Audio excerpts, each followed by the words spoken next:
നിയമാവർത്തനം അധ്യായം 32. ആകാശങ്ങളെ ചെവിക്കൊള്ളുക, ഞാൻ സംസാരിക്കുന്നു. ഭൂമി എൻ്റെ വാക്കുകൾ ശ്രവിക്കട്ടെ. എൻ്റെ ഉപദേശം മഴത്തുള്ളി പോലെ പതിക്കട്ടെ. എൻ്റെ വാക്കുകൾ ഹിമകണങ്ങൾ പോലെ പൊഴിയട്ടെ. അവ ഇളം പുല്ലിന്മേൽ മൃദുലമായ മഴ പോലെയും സസ്യങ്ങളുടെ മേൽ വർഷധാര പോലെയുമാകട്ടെ. കർത്താവിൻ്റെ നാമം ഞാൻ പ്രഘോഷിക്കും. നമ്മുടെ ദൈവത്തിൻ്റെ മഹത്വം പ്രകീർത്തിക്കുവിൻ. കർത്താവ് പാറയാകുന്നു, അവിടുത്തെ പ്രവൃത്തി പരിപൂർണവും, അവിടുത്തെ വഴികൾ നീതിയുക്തവുമാണ്. തിന്മയറിയാത്തവനും വിശ്വസ്തനുമാണ് ദൈവം. അവിടുന്ന് നീതിമാനും സത്യസന്ധനുമാണ്. അവിടുത്തെ മുമ്പിൽ അവർ മ്ലേച്ഛത പ്രവർത്തിച്ചു. അവർ അവിടുത്തെ മക്കളല്ലാതായി. ദുഷ്ടവും വക്രവുമായ തലമുറയാണ് അവരുടേത്. ഭോഷരും ബുദ്ധിഹീനരുമായ ജനമേ, ഇതോ കർത്താവിന് പ്രതിഫലം. അവിടുന്നല്ലയോ നിങ്ങളെ സൃഷ്ടിച്ച നിങ്ങളുടെ പിതാവ്? നിങ്ങളുടെ സൃഷ്ടാവും പരിപാലകനും അവിടുന്നല്ലയോ? കഴിഞ്ഞുപോയ കാലങ്ങൾ ഓർക്കുവിൻ. തലമുറകളിലൂടെ കടന്നുപോയ വർഷങ്ങൾ അനുസ്മരിക്കുവിൻ. പിതാക്കന്മാരോട് ചോദിക്കുവിൻ, അവർ നിങ്ങൾക്ക് പറഞ്ഞു തരും. പ്രായം ചെന്നവരോട് ചോദിക്കുവിൻ, അവർ നിങ്ങൾക്ക് വിവരിച്ചു തരും. അത്യുന്നതൻ ജനതകൾക്ക് അവരുടെ പൈതൃകം വീതിച്ചു കൊടുത്തപ്പോൾ, മനുഷ്യമക്കളെ അവിടുന്ന് വേർതിരിച്ചപ്പോൾ, ഇസ്രായേൽ മക്കളുടെ എണ്ണമനുസരിച്ച് അവിടുന്ന് ജനതകൾക്ക് അതിർത്തി നിശ്ചയിച്ചു. കർത്താവിൻ്റെ ഓഹരി അവിടുത്തെ ജനമാണ്, യാക്കോബ് അവിടുത്തെ അവകാശവും. അവിടുന്ന് അവനെ മരുഭൂമിയിൽ ശൂന്യത ഓരിയിടുന്ന മണലാരണ്യത്തിൽ കണ്ടെത്തി. അവനെ വാരിപ്പുണർന്ന് താൽപ്പര്യപൂർവ്വം പരിചരിച്ച് തൻ്റെ കണ്ണിലുണ്ണിയായി സൂക്ഷിച്ചു. കൂട് ചലിപ്പിക്കുകയും കുഞ്ഞുങ്ങളുടെ മുകളിൽ ചിറകടിക്കുകയും വിരിച്ച ചിറകുകളിൽ കുഞ്ഞുങ്ങളെ വഹിക്കുകയും ചെയ്യുന്ന കഴുകനെ പോലെ അവനെ നയിച്ചത് കർത്താവാണ്. അന്യദേവന്മാരാരും അവനോടൊത്തുണ്ടായിരുന്നില്ല. ഭൂമിയിലെ ഉത്തുംഗ തലങ്ങളിലൂടെ അവിടുന്ന് അവനെ സവാരി ചെയ്യിച്ചു. വയലിലെ വിളവുകൾ അവൻ ഭക്ഷിച്ചു. പാറയിൽ നിന്ന് തേനും കഠിനശിലയിൽ നിന്ന് എണ്ണയും അവിടുന്ന് അവന് കുടിക്കാൻ കൊടുത്തു.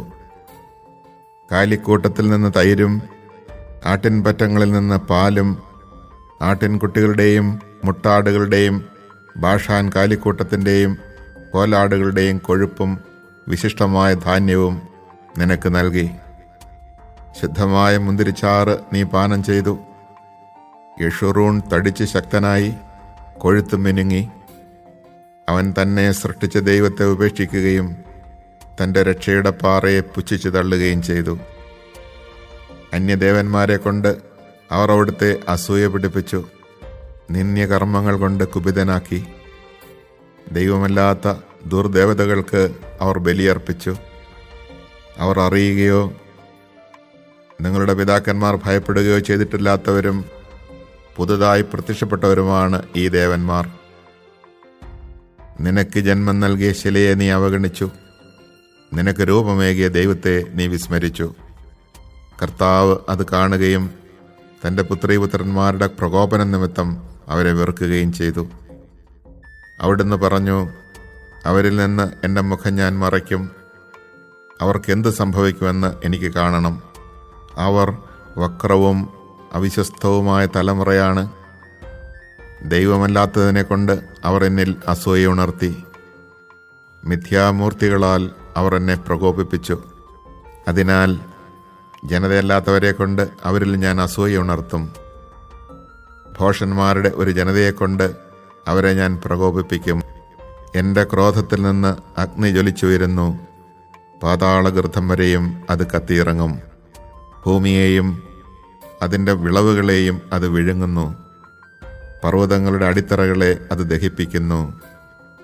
അവരുടെ മേൽ ഞാൻ തിന്മ കൂനകൂട്ടും. എൻ്റെ അസ്ത്രങ്ങൾ ഒന്നൊഴിയാതെ അവരുടെ മേൽ വർഷിക്കും. വിശപ്പ് അവരെ കാർന്നു തിന്നും. ദഹിപ്പിക്കുന്ന ചൂടും വിഷവ്യാധിയും അവരെ വിഴുങ്ങും. ഹിംസ്രജന്തുക്കളെയും വിഷപ്പാമ്പുകളെയും ഞാൻ അവരുടെ മേൽ അയക്കും. വെളിയിൽ വാളും സങ്കേതത്തിനുള്ളിൽ ഭീകരതയും യുവാവിനെയും കന്യകയെയും ശിശുവിനെയും വൃദ്ധനെയും ഒന്നുപോലെ നശിപ്പിക്കും. അവരെ ഞാൻ ചിതറിച്ചു കളയും. ജനതകളുടെ ഇടയിൽ നിന്ന് അവരുടെ ഓർമ്മ പോലും തുടച്ചു നീക്കും എന്ന് ഞാൻ പറയുമായിരുന്നു. എന്നാൽ ശത്രു പ്രകോപനപരമായി പെരുമാറുകയും എതിരാളികൾ അഹങ്കാരോന്മത്തരായി ഞങ്ങളുടെ കരം വിജയിച്ചിരിക്കുന്നു, കർത്താവല്ല ഇത് ചെയ്തത് എന്ന് പറയുകയും ചെയ്തേക്കുമെന്ന് ഞാൻ ഭയപ്പെട്ടു. ആലോചനയില്ലാത്തൊരു ജനമാണവർ, വിവേകവും അവർക്കില്ല. ജ്ഞാനികളായിരുന്നെങ്കിൽ അവർ ഇത് മനസ്സിലാക്കുമായിരുന്നു, തങ്ങളുടെ അവസാനത്തെപ്പറ്റി ചിന്തിക്കുമായിരുന്നു. ഇസ്രായേലിൻ്റെ അഭയം അവരെ വിറ്റുകളയുകയും കർത്താവ് അവരെ കൈവെടിയുകയും ചെയ്തിരുന്നില്ലെങ്കിൽ 1000 പേരെ അനുധാവനം ചെയ്യാൻ ഒരാൾക്കെങ്ങനെ കഴിയുമായിരുന്നു? 10,000 തുരത്താൻ 2 പേർക്ക് എങ്ങനെ സാധിക്കുമായിരുന്നു? എന്തെന്നാൽ നമ്മുടെ ആശ്രയം പോലെയല്ല അവരുടെ ആശ്രയം. നമ്മുടെ ശത്രുക്കൾ തന്നെ അത് സമ്മതിക്കും. അവരുടെ മുന്തിരി സോദോമിലെയും ഗൊമോറായിലെയും വയലുകളിൽ വളരുന്നു. അതിൻ്റെ പഴങ്ങൾ വിഷമയമാണ്, കുലകൾ തിക്തവും. അവരുടെ വീഞ്ഞ് കരാള സർപ്പത്തിൻ്റെ വിഷമാണ്, ക്രൂരസർപ്പത്തിൻ്റെ കൊടിയ വിഷം. ഈ കാര്യം ഞാൻ ഭദ്രമായി സൂക്ഷിക്കുകയല്ലേ, എൻ്റെ അറകളിലാക്കി മുദ്ര വച്ചിരിക്കുകയല്ലേ? അവരുടെ കാൽ വഴുതുമ്പോൾ പ്രതികാരം ചെയ്യുന്നതും പകരം കൊടുക്കുന്നതും ഞാനാണ്. അവരുടെ വിനാശകാലം ആസന്നമായി. അവരുടെ മേൽ പതിക്കാനിരിക്കുന്ന നാശം അതിവേഗം അടുത്തു വരുന്നു. അവരുടെ ശക്തി ക്ഷയിച്ചെന്നും സ്വതന്ത്രനോ തടവുകാരനോ അവശേഷിച്ചിട്ടില്ലെന്നും കണ്ട് കർത്താവ് തൻ്റെ ജനത്തിനു വേണ്ടി നീതി നടത്തും, തൻ്റെ ദാസരോട് കരുണ കാണിക്കും. അവിടുന്ന് ചോദിക്കും, അവരുടെ ദേവന്മാരെവിടെ? അവർ അഭയം പ്രാപിച്ച പാറ എവിടെ? അവർ അർപ്പിച്ച ബലികളുടെ കൊഴുപ്പ് ആസ്വദിക്കുകയും കാഴ്ചവെച്ച് വീഞ്ഞു കുടിക്കുകയും ചെയ്ത ദേവന്മാരെവിടെ? അവർ എഴുന്നേറ്റ് നിങ്ങളെ സഹായിക്കട്ടെ. അവരായിരിക്കട്ടെ നിങ്ങളുടെ സംരക്ഷകർ. ഇതാ ഞാനാണ്, ഞാൻ മാത്രമാണ് ദൈവം, ഞാനല്ലാതെ വേറെ ദൈവമില്ല. കൊല്ലുന്നതും ജീവിപ്പിക്കുന്നതും ഞാൻ, മുറിവേൽപ്പിക്കുന്നതും സുഖപ്പെടുത്തുന്നതും ഞാൻ തന്നെ. എൻ്റെ കയ്യിൽ നിന്ന് രക്ഷപ്പെടുത്തുക ആർക്കും സാധ്യമല്ല. ഇതാ സ്വർഗത്തിലേക്ക് കരമുയർത്തി ഞാൻ പ്രഖ്യാപിക്കുന്നു, ഞാനാണ് എന്നേക്കും ജീവിക്കുന്നവൻ. തിളങ്ങുന്ന വാളിന് ഞാൻ മൂർച്ച കൂട്ടും, വിധിതീർപ്പ് കയ്യിലെടുക്കും. എൻ്റെ ശത്രുക്കളോട് ഞാൻ പകവീട്ടും, എന്നെ വെറുക്കുന്നവരോട് പകരം ചോദിക്കും. എൻ്റെ അസ്ത്രങ്ങൾ രക്തം കുടിച്ച് മതിക്കും, എൻ്റെ വാൾ മാംസം വിഴുങ്ങും. മാരകമായ മുറിവേറ്റവരുടെയും തടവുകാരുടെയും രക്തം ശത്രു നേതാക്കളുടെ ശിരസ്സുകളും. ജനതകളെ, നിങ്ങൾ അവിടുത്തെ ജനത്തോടൊത്ത് ആർത്തു വിളിക്കുവിൻ. അവിടുന്ന് തൻ്റെ ദാസന്മാരുടെ രക്തത്തിന് പ്രതികാരം ചെയ്യും, എതിരാളികളോട് പകരം ചോദിക്കും. തൻ്റെ ജനത്തിൻ്റെ ദേശത്തു നിന്ന് പാപക്കറ നീക്കിക്കളയും. ജനങ്ങൾ കേട്ടിരിക്കെ മോശയും നൂനിൻ്റെ മകനായ ജോഷയും ഒന്നിച്ച് ഈ ഗാനം ആലപിച്ചു. ഇങ്ങനെ ഇസ്രായേൽ ജനത്തെ ഉദ്ബോധിപ്പിച്ചതിന് ശേഷം മോശ പറഞ്ഞു, ഞാൻ ഇന്ന് നിങ്ങളോട് കൽപ്പിച്ചിരിക്കുന്ന ഈ നിയമത്തിലെ ഓരോ വാക്കും ശ്രദ്ധാപൂർവം പാലിക്കാൻ നിങ്ങളുടെ മക്കളോട് ആജ്ഞാപിക്കുന്നതിനായി അവ ഹൃദയത്തിൽ സംഗ്രഹിക്കുവിൻ. എന്തെന്നാൽ ഇത് നിസ്സാരമായ കാര്യമല്ല, നിങ്ങളുടെ ജീവനാണിത്. നിങ്ങൾ ജോർദാൻ അക്കരെ കൈവശമാക്കാൻ പോകുന്ന ദേശത്ത് ദീർഘകാലം വസിക്കുന്നത് ഇതുമൂലമായിരിക്കും. അന്ന് തന്നെ കർത്താവ് മോശയോട് അരുളിച്ചെയ്തു, ജെറീക്കോയുടെ എതിർവശത്ത് മോവാബ് ദേശത്തുള്ള അബറീം പർവ്വതനിരയിലെ നെബോമലയിൽ കയറി ഞാൻ ഇസ്രായേൽ മക്കൾക്ക് അവകാശമായി നൽകുന്ന കാനാൻ ദേശം നീ കണ്ടുകൊള്ളുക. നിന്റെ സഹോദരൻ അഹറോൻ ഹോർമരയിൽ വെച്ച് മരിക്കുകയും തൻ്റെ ജനത്തോട് ചേരുകയും ചെയ്തതുപോലെ നീയും മരിച്ച് നിന്റെ ജനത്തോട് ചേരും. എന്തെന്നാൽ സിൻ മരുഭൂമിയിൽ കാദഷിലെ മെരീബ ജലാശയത്തിന് സമീപം ഇസ്രായേൽ ജനത്തിൻ്റെ മുമ്പിൽ വെച്ച് നീ എന്നോട് അവിശ്വസ്തമായി പെരുമാറി. എൻ്റെ പരിശുദ്ധിക്ക് നീ സാക്ഷ്യം നൽകിയില്ല. ഇസ്രായേൽ ജനത്തിന് ഞാൻ നൽകുന്ന ആ ദേശം നീ കണ്ടുകൊള്ളുക, എന്നാൽ നീ അവിടെ പ്രവേശിക്കുകയില്ല. Chapter 32. Give ear, O heavens, while I speak. Let the earth hearken to the words of my mouth. May my instructions soak in like the rain, and my discourse permeate like the dew, like a downpour upon the grass, like a shower upon the crops. For I will sing the Lord's renown. O proclaim the greatness of our God, the rock. How faultless are his deeds, how right all his ways. A faithful God, without deceit, how just and upright he is. Yet basely has he been treated by his degenerate children, a perverse and crooked race. Is the Lord to be thus repaid by you, O stupid and foolish people? Is he not your Father who created you? Has he not made you and established you? Think back on the days of old. Reflect on the years of age upon age. Ask your father, and he will inform you. Ask your elders, and they will tell you. When the Most High assigned the nations their heritage, when he parceled out the descendants of Adam, he set up the boundaries of the peoples after the number of the sons of God. While the Lord's own portion was Jacob, his hereditary share was Israel. He found them in a wilderness, a wasteland of howling desert. He shielded them and cared for them, guarding them as the apple of his eye. As an eagle incites its nestlings forth by hovering over its brood, so he spread his wings to receive them and bore them up on his pinions. The Lord alone was their leader, no strange god was with him.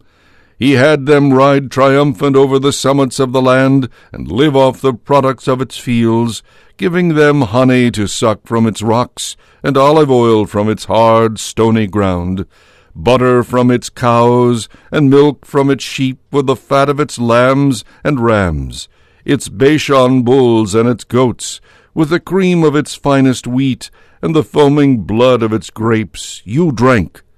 So Jacob ate his fill. The darling grew fat and frisky. You became fat and gross and gorged. They spurned the God who made them and scorned their saving rock. They provoked him with strange gods and angered him with abominable idols.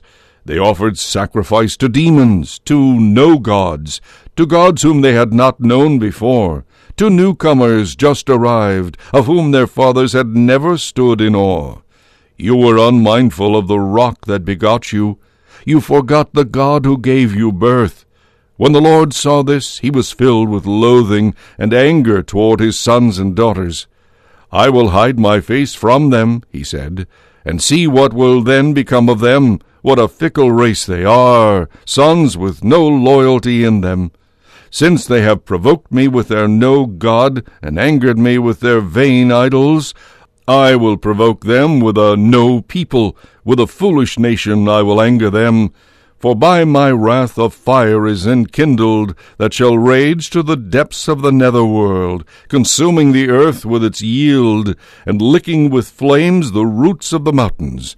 I will spend on them woe upon woe, and exhaust all my arrows against them, emaciating hunger and consuming fever and bitter pestilence, and the teeth of wild beasts I will send among them, with the venom of reptiles gliding in the dust, snatched away by the sword in the street, and by sheer terror at home, shall be the youth and the maiden alike, the nursing babe as well as the hoary old man.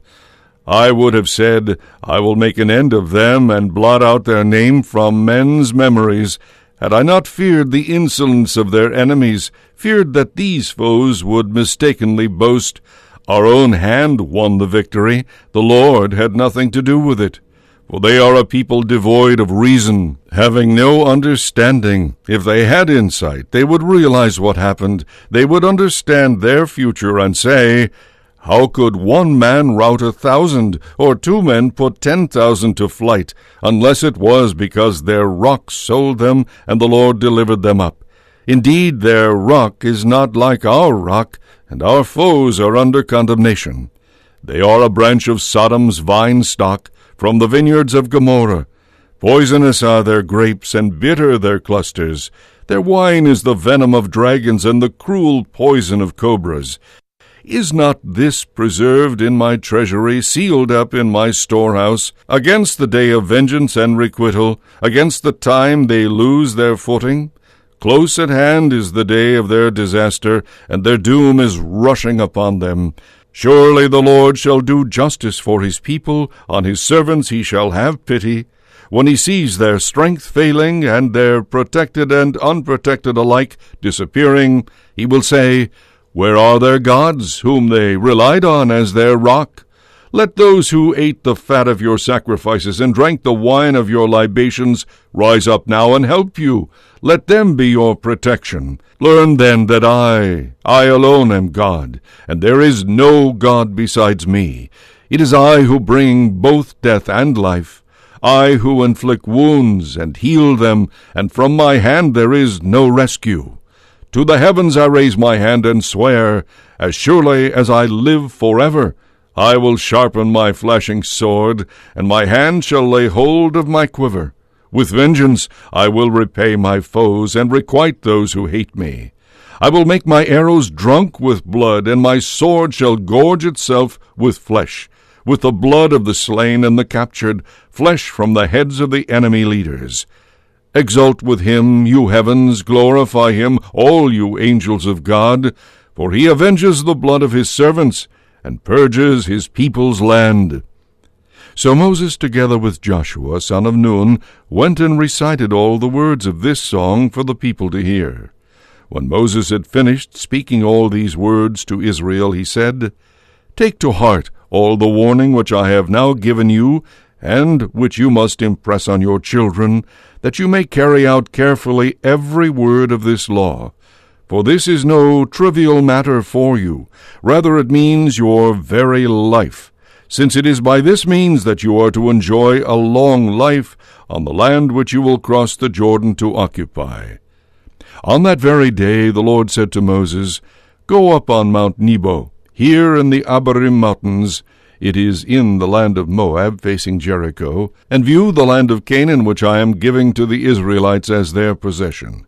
Then you shall die on the mountain you have climbed, and shall be taken to your people, just as your brother Aaron died on Mount Hor, and there was taken to his people, because both of you broke faith with me among the Israelites at the waters of Meribah Kadesh in the desert of Zin, by failing to manifest my sanctity among the Israelites. You may indeed view the land at a distance, but you shall not enter that land which I am giving to the Israelites.